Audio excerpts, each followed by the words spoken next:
The deep dive is back. And today, I want you to picture something specific. Picture a room, totally closed off from the outside world, no windows, no clocks. Right.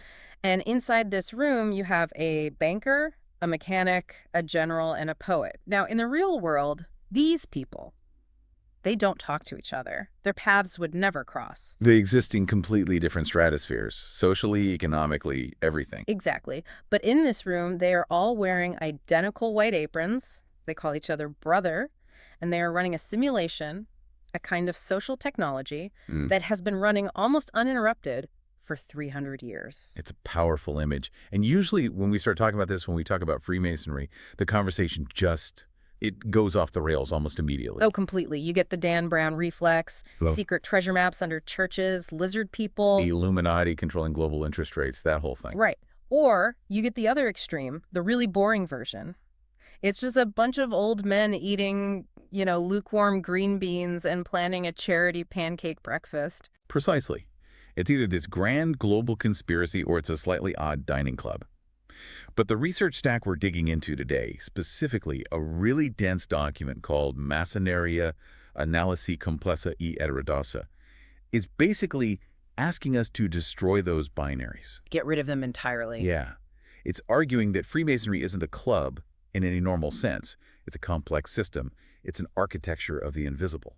That phrase, architecture of the invisible, is what completely hooked me. The central thesis here is that we're not looking at a secret society.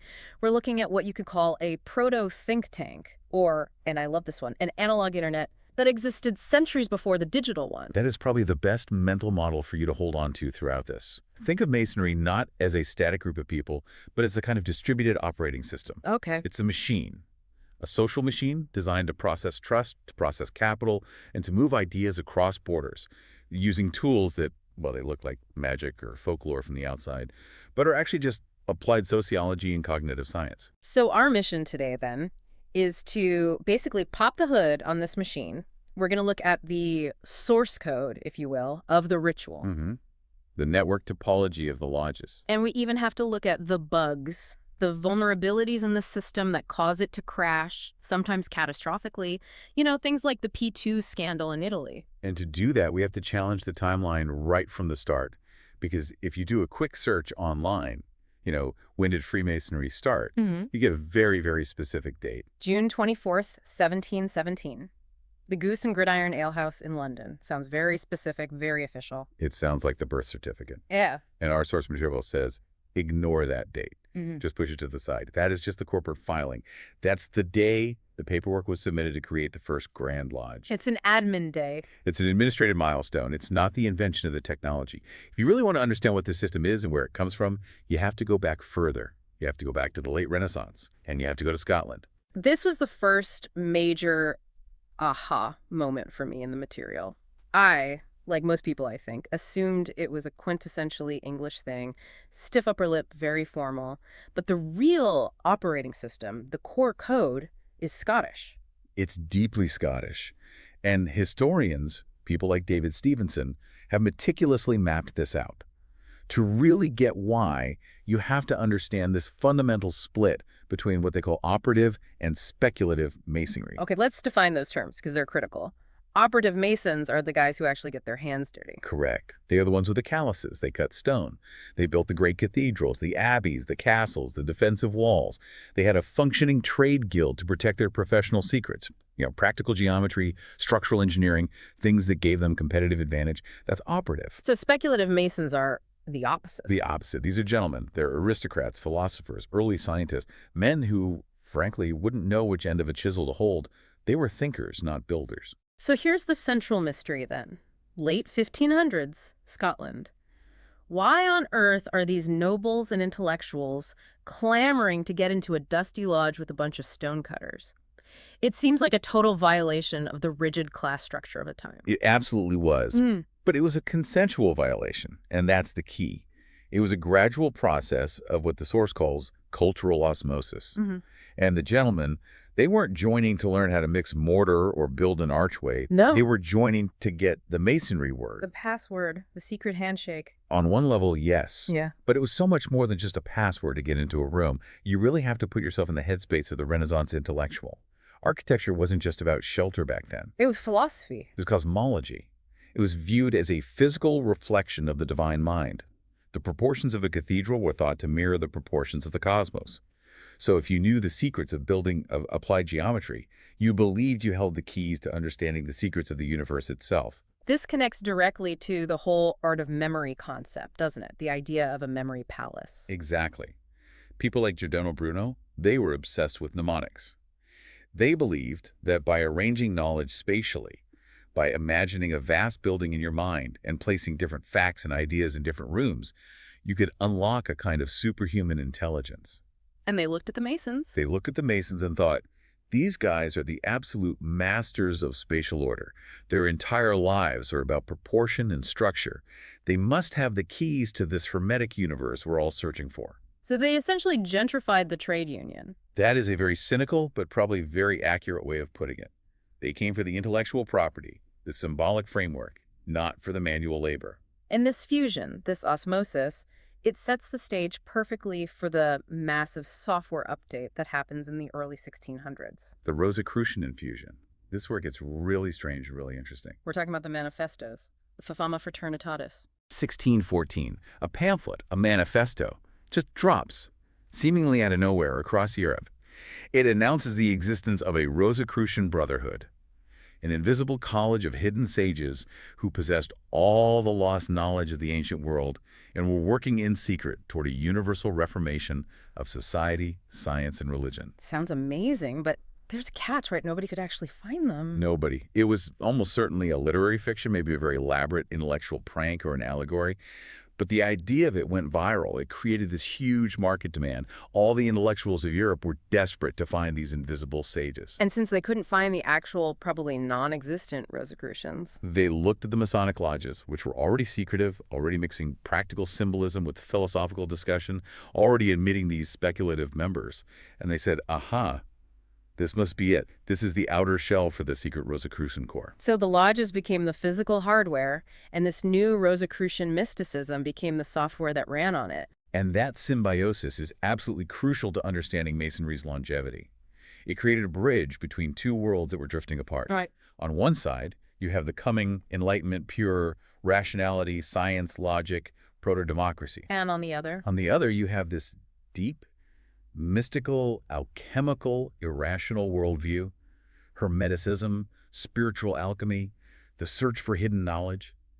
Masonry is one of the only cultural containers ever invented where those two things can coexist in the same room in the same ritual.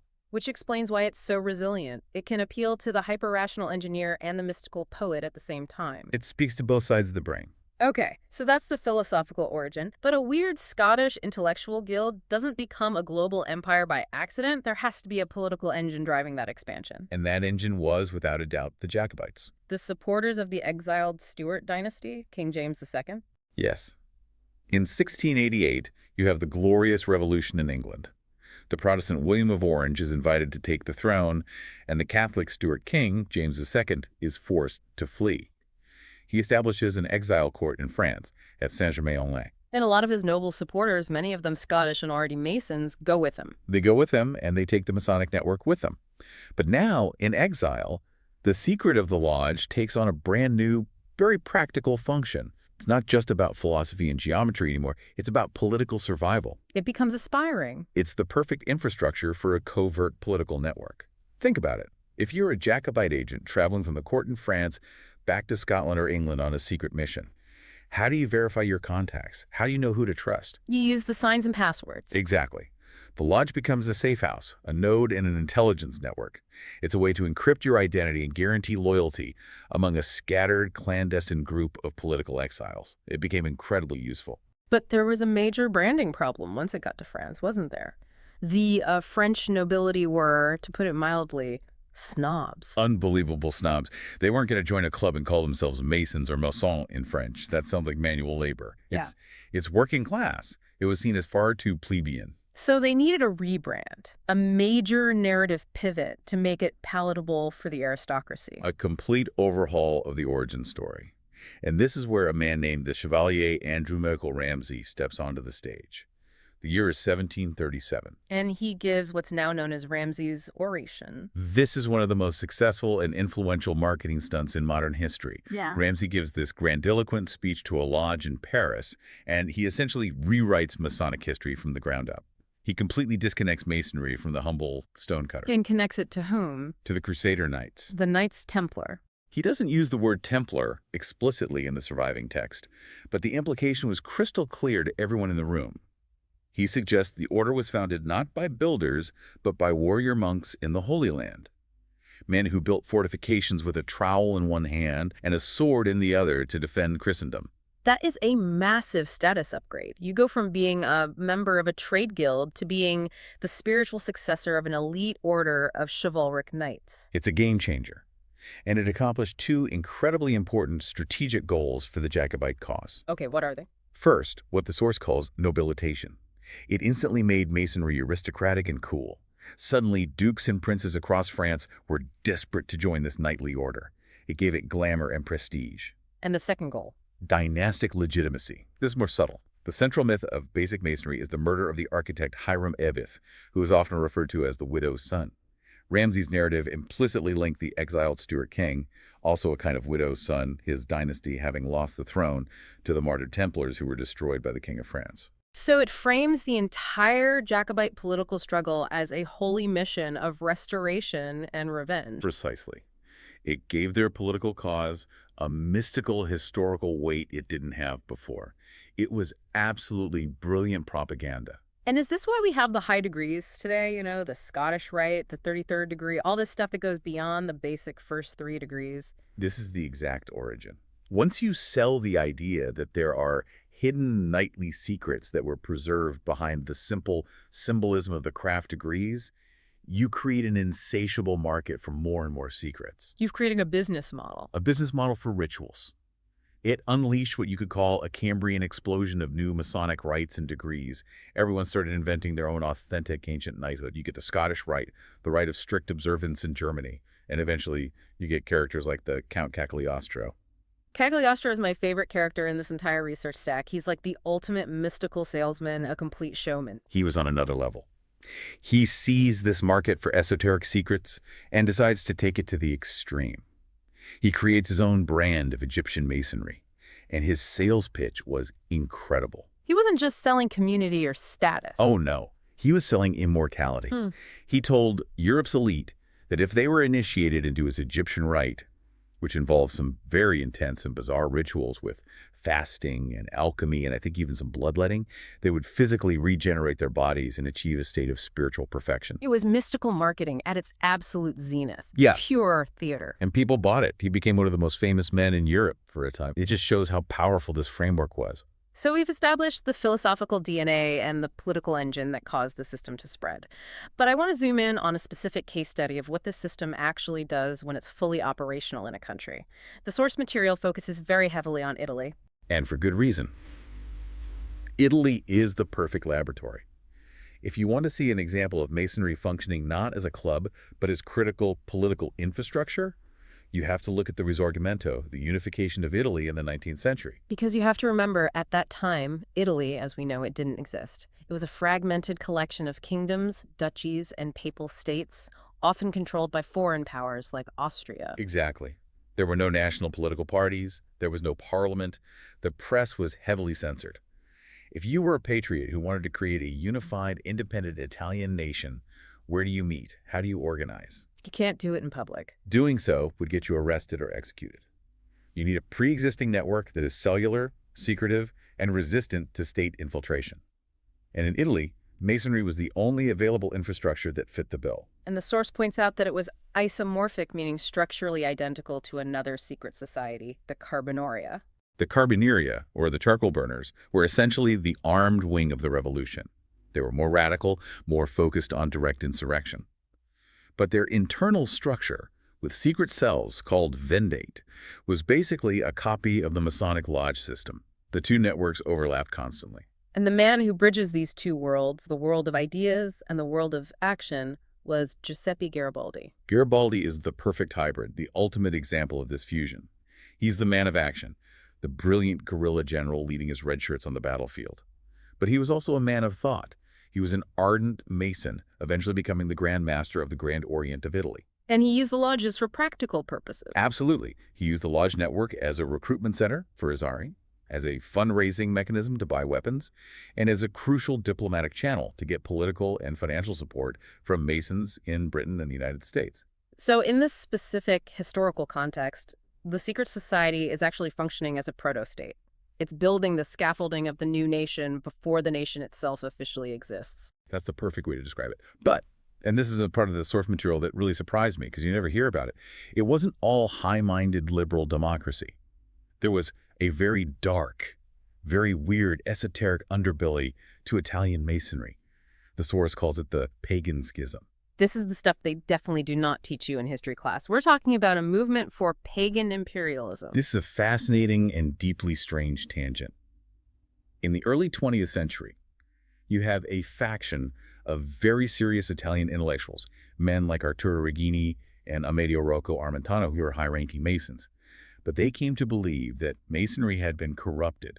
Corrupted by what? By what they saw as Jewish and Christian elements. They believed that the Catholic Church was a foreign Semitic virus that had infected and weakened the true Italic spirit for centuries. Their goal was to use the Masonic structure to purge itself of these influences and reconnect with the pre-Christian spiritual roots of true Rome. They wanted to bring back the Roman gods. Jupiter, Mars. Not literally, perhaps, but they wanted to revive the sacrality of the Roman Empire, the imperial idea. They wanted a kind of warrior Masonry based on pagan virtues, discipline, and hierarchy, not on Christian compassion or Jewish mysticism. They were in direct conflict with other esoteric schools, like the Martinists led by Papists in France, which were explicitly Christian. So you have this internal war for the soul of Italian esotericism, and then Mussolini and the fascists appear on the scene. Right. And some of these pagan Masons looked at Mussolini, at his talk of restoring Roman glory, and they thought, this is it. This is our moment. He's the new emperor, the vehicle for our great work. And this leads to the formation of the Group. Yes, from 1927 to 1929. This was a very obscure but intellectually potent group that formed in Rome, including the now famous traditionalist esotericist Julius Evola. And their goal was explicit, to practice political ceremonial magic. That sounds completely insane to modern ears. You're saying they were performing magic rituals to steer a modern dictatorship? It does sound insane, but they took it dead seriously. They were literally trying to perform rituals to influence what they called the subtle body, or the larva, of the fascist regime. They wanted to turn Mussolini into a true pagan initiate who would finally complete the Risorgimento's mission by destroying the political power of the Vatican. And it failed. Miserably. Completely. Because Mussolini, at the end of the day, was a pragmatist. He didn't want esoteric magic. He wanted political stability and popular support. In 1929, he signed the Lateran Pacts with the Pope, making peace with the Vatican and essentially reestablishing the Church's power in Italy. And he had already banned Masonry 4 years earlier in 1925. Of course, totalitarianism cannot coexist with the architecture of the invisible. A dictator demands that everything be visible and subordinate to the state. You cannot have a private, oath-bound society where men pledge loyalty to something other than the leader and the party. It was a complete short circuit. Evola and his faction were left out in the cold, and he later bitterly denounced Masonry as a bourgeois and decadent institution. It's a really stark lesson. Masonry seems to thrive in the chaotic transition to democracy, but it's one of the first things to be crushed by tyranny. Which brings us to the core question of why. Why does this system work so well under certain conditions? Why has it survived for 300 years when most clubs or associations last for maybe 5 or 10? This is where the source brings in some heavy hitters from the world of sociology, specifically Georg Simmel and Pierre Bourdieu. Simmel is absolutely key to understanding the mechanics of secrecy. His central argument is brilliant and completely counterintuitive. The content of the secret is irrelevant. It doesn't matter if the secret is a magic word passed down from King Solomon or the recipe for a special kind of cookie. Exactly, it could be completely trivial. What matters, Simmel says, is the function of secrecy. The act of sharing a secret creates a powerful social boundary. It creates a binary world, the inside and the outside. Us versus them. Instantly. If you and I share a secret that no one else knows, we are immediately bonded in a way that others are not. We belong to what Simmel calls an aristocracy of the spirit. It allows a humble shopkeeper inside the lodge to feel a sense of superiority to a powerful bishop outside the lodge, because the shopkeeper knows the secret, and the bishop is profane or an outsider. So it levels the external social hierarchy inside the room by creating a new secret hierarchy against the world outside. Precisely. And then Bourdieu comes in and helps us understand the social economics of it all. He talks about the concept of capital conversion. Think of the lodge as a kind of clearinghouse or a currency exchange machine for different forms of capital. So you walk in with one type of capital, say economic capital. You're a successful merchant. Right. Or you walk in with political capital. You're an influential local official. The ritual process then acts as a conversion mechanism. It temporarily suspends those external differences. Everyone meets on the level, as the phrase goes. And the output, what do you walk out with? You walk out with two new forms of capital. First, social capital, a powerful, high-trust network of contacts from diverse professions. And second, symbolic capital, a reputation for being an honorable, trustworthy man vouched for by the entire lodge. In the 18th and 19th centuries, that must have been a killer app. It was a massive competitive advantage. If you were a merchant from London traveling to Lisbon or Boston, you could be a total stranger. But if you could find the local Masonic lodge and give the sign, you instantly had a network. You had brothers who would give you credit, offer legal protection, introduce you to business partners. It drastically reduced transaction costs in a world with no global banking or legal systems. It was a decentralized trust protocol, a proto-NGO. Which leads us directly to the modern analogy that I know you love, and which the source explicitly lays out, the DAO. The Decentralized Autonomous Organization. It's a striking comparison. Masonry as a blockchain made out of people, operating in the 1700s. The parallels are genuinely uncanny. Let's break it down. First, you have the decentralized nodes of the network. Which are the individual lodges. Right. Each lodge is a semi-autonomous node. It holds its own funds, it elects its own officers, it decides who to admit. There is no central Masonic pope in a Vatican somewhere running everything top down. It's a federation. Okay, so lodges are the nodes. Yeah. Then you need the protocol that governs the network. That's the Book of Constitutions and the unwritten landmarks. That is the code. Code is law. The ritual, the rules of order, the core principles, they must be executed in more or less the same way in every node for the system to remain coherent. And what about the consensus mechanism? How does the network agree on changes, like adding a new member? The ballot box. The use of white balls to approve and black balls to reject a candidate. It's a distributed consensus mechanism. If a local lodge in Ohio votes to initiate you, they are effectively writing you onto the distributed ledger of the entire global network. Your membership is now, in theory, verifiable anywhere. And the concept of recognition between Grand Lodges is basically interoperability between different blockchains. That's it exactly. If the Grand Lodge of New York recognizes the Grand Lodge of Berlin, it means their tokens are compatible. A Mason from one can visit the other. If they don't have recognition, the network is forked. They're running incompatible code. This model explains its incredible resilience. It's anti-fragile. It is. Dictators like Hitler or Franco or Mussolini could shut down all the nodes in their country, and they did. But the network as a whole keeps running everywhere else. You can't kill it by cutting off the head, because there is no single head. But all this talk of hardware and protocols is useless without a user interface. And the UI of Masonry, the way a person actually interacts with the system, is the ritual. This is where we need to get into what the source calls cognitive engineering. We have to ask, why do grown, serious, intelligent men dress up in elaborate costumes and act out these strange symbolic plays? It seems childish from the outside. It seems that way, but it's not just acting. It's a very old and very effective technology for changing the human brain. The source brings in the anthropologist Arnold van Gennep's classic work on rites of passage. Right. He argued that every meaningful life transition from birth to death follows a three-stage pattern. Yes. Separation, liminality, and aggregation. First, you are separated from your old life. Then you enter a liminal or in-between state. Finally, you are re-aggregated or brought back into society with a new status. Let's apply this to the most important Masonic ritual. The third degree, the raising of a Master Mason. It's the peak of the basic system. It's a profound psychodrama. The candidate is told he will be playing the role of Hiram Abiff, the legendary architect of King Solomon's temple, and in the course of the ritual, he is murdered. Symbolically, we should stress. Symbolically, but it's designed to feel very real and visceral. He is accosted by three ruffians who demand the secrets of a Master Mason. He refuses.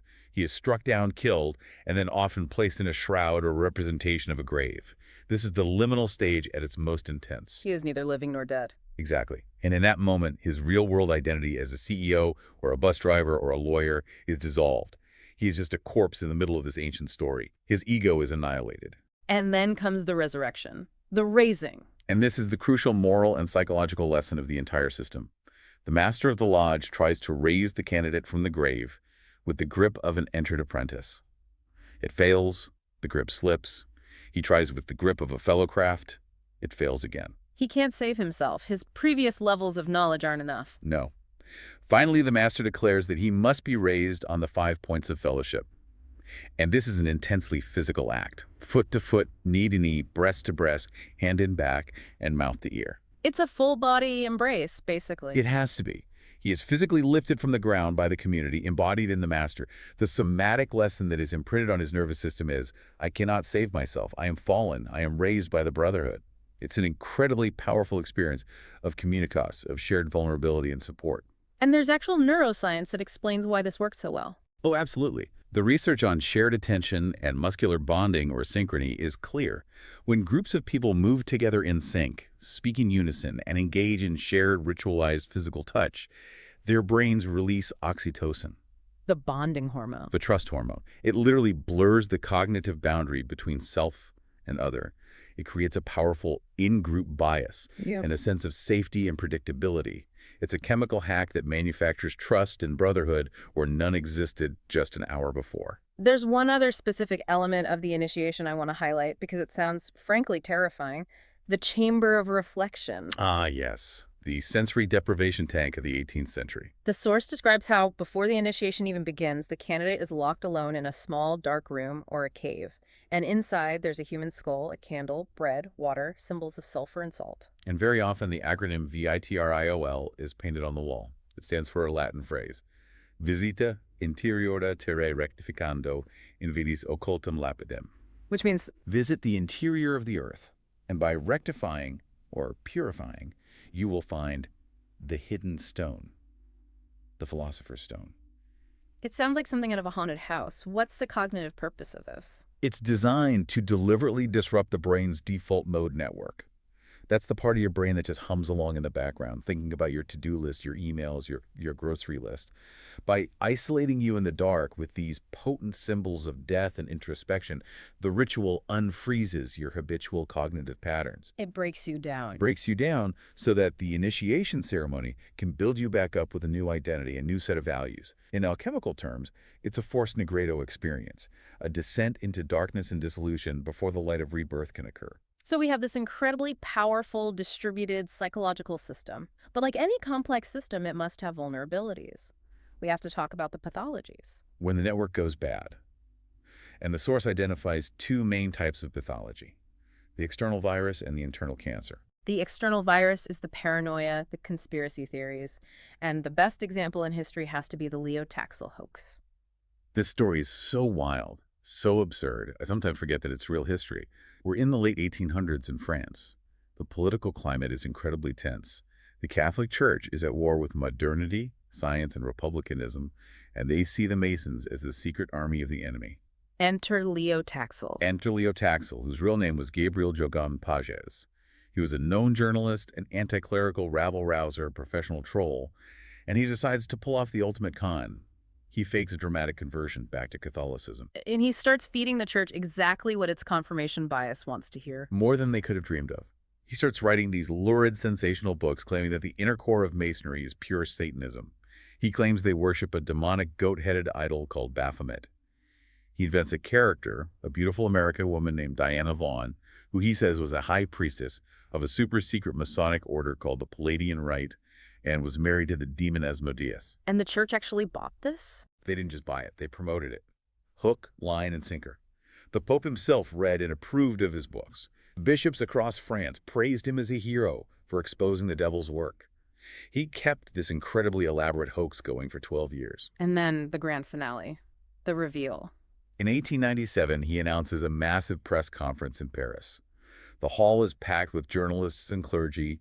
They are all waiting breathlessly to finally meet the heroic Diana Vaughn in person. Taxil walks out onto the stage, steps up to the podium, and says essentially, "Ladies and gentlemen, you are all complete idiots. I made it all up." Diana Fawn was just my typist. There is no Palladian right. I just wanted to see if you people would believe this nonsense. That is legendary, an absolute masterclass in trolling. But here's the tragedy of it. Yeah. The hoax outlived the confession.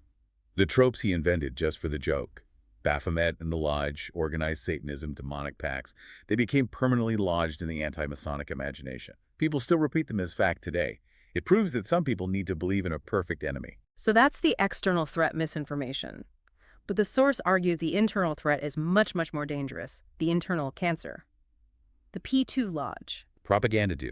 This is the case study of what happens when a society with secrets degenerates into a criminal conspiracy that hides its crimes behind those secrets. We're talking about Italy in the 1970s and 80s during the years of lead, a man named Lucio Gelli. Lucio Gelli was the worshipful master of this particular lodge, Propaganda do. And he was a genius in a very sinister way. He hacked the network topology of Masonry. Remember, we said a normal lodge is a decentralized mesh network. Everyone knows everyone else in the room. Gelli deliberately changed that architecture to a hub-and-spoke model. What does that mean, practically? He secretly recruited hundreds of the most powerful men in Italy generals, the heads of all three secret services, cabinet ministers, prominent bankers, media tycoons. But he never let them meet as a group. The only person who knew everyone on the master list was Gelli himself. He was the central hub, the sole broker of information. So he used the plausible deniability and the cover of Masonic secrecy to build a shadow government, a state within a state. That's exactly what the Italian Parliamentary Commission called it. They were allegedly involved in plotting coups, manipulating financial markets, bombing train stations to blame on the left, and generally subverting the Italian constitution. Because Gelli removed the internal democratic checks and balances of the system, the lodge was allowed to rot from the inside out. It's a profound warning for any decentralized network today, whether it's a DAO or any other encrypted group. Absolutely. It shows that decentralized private networks are incredibly powerful. But if their internal governance protocol fails, they can be co-opted and become tools for impunity and crime. The secrecy that protects good men can also protect bad ones. So we've gone on this incredible journey, from Scottish stonecutters to French spies, from Italian revolutionaries to modern brain chemistry and network theory. If we have to distill all of this down, what are we really looking at with Freemasonry? What's the final analysis? I think the best way to frame it, and the source hints at this, is to see Freemasonry as a living fossil of the Enlightenment. A fossil? That sounds a little derogatory. I mean it in the best possible sense. It preserved parts of a worldview that the modern, hyper-rational world decided to throw away. It preserved the magical thinking, the memory palaces, the symbolic psychodrama, the sense of awe and initiation. But at the exact same time, it acted as the incubator for the very things that define our modern world. It was in lodges that men first practiced democracy, voting, constitutional governance, and free debate, long before those things existed in most governments. It's a paradox. It's both pre-modern and proto-modern at the same time. It is. It holds both. And today, in the 21st century, we live in the opposite of a secret society. We live in a panopticon. Everything is tracked, everything is shared, everything is online, forever. And paradoxically, we seem to be lonelier and more disconnected from each other than ever before. So here's the final provocative question this material leaves us with. For centuries, we've been taught that the secret is the problem, that secrecy is archaic, elitist, even evil. But what if that's wrong? What if, in a world of total algorithmic transparency and constant oversharing, the Masonic model of deliberately withdrawing to a private, trusted space, shutting the door on the world, and engaging in deep, structured, fictive kinship with strangers? What if that's the only way to form true, unmonitored, authentic human bonds anymore? Creating an architecture of the invisible, not for political revolution, but for your own sanity, for your own life. That's the thought to chew on. Thanks for listening to this deep dive. See you next time.